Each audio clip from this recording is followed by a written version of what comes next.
Hello guys, আসসালামু আলাইকুম। আশা করি আপনারা সবাই ভালো আছেন। আজকে এমন একটি জায়গার মধ্যে আসছি আমরা, সৌদি আরবের, যাতে গ্রাম বললেই চলে। দেখেন এই যে মাজরাগুলা,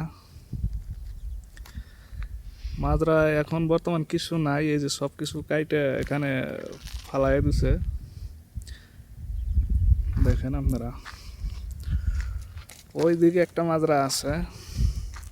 তো এইটা আছে সামান্য একটু মরুভূমি। তো একটা গাছ দেখতে পাইলাম, বাবা বিশাল বড় গাছ।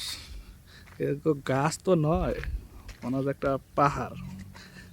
বাংলাদেশে যেরকম বট গাছ যেরকম দেখতে মনে হয়, ঠিক এরকম তো। এটা তো বট গাছ না। তো গাছটা নাম কি আমি জানি না, তো আপনারা যদি জানেন কেউ কমেন্টে জানাই দেবেন। বিশাল বড়।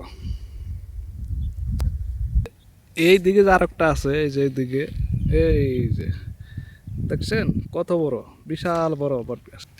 ওই যে আমার সামনে কিছু ঘরবাড়ি দেখা যাইতেছে, ওগুলাও হয়তো মাজরা। ওগুলা মাজরা হইলো ওগুলা ভিআইপি মাজরা আর কি, কারণ সৌদিরা আসে থাকে। এই যে সামনে কত ঘাসগুলা দেখা যাইতেছে। এক সময় এই জায়গাটাও মাজরা ছিল, এখন নাই, এখন পরিত্যক্তভাবে পড়ে আছে। দেখেন আপনারা, এখানে একটা পরিত্যক্ত একটা ঘর দেখা যাচ্ছে। বর্তমান এখানে কেউ থাকে না। তো দেখেন এখানে একটা খেজুর গাছ আছে, বিশাল আকৃতির একটা খেজুর গাছ। দেখেন, মনে হইতেছে গাছ তো দেখা যাচ্ছে একটাই, কিন্তু একটা হলে কি হবে, মাথা দেখা যাচ্ছে অনেকগুলা। তো এই সৌদি আরবে একটা গাছ মনে করেন খুব খুব হয়, তাহলে এটা খেজুর গাছটাই বেশিরভাগ হয়। কোনো যত্ন নাই, কিছু নাই। এই যত্ন নেওয়ার কারণে এরকম হয়ে গেছে। দেখুন, আমি জানি না ভাই, এত বড় বড় কি এর গাছ এগুলা দেখতে আমাদের দেশে বনের মতো লাগে। যেমন ধরেন যে কাশবন আছে না, কাশফুল, ঠিক হুবহু এরকম।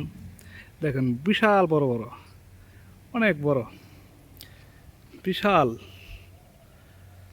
বিশাল বড়।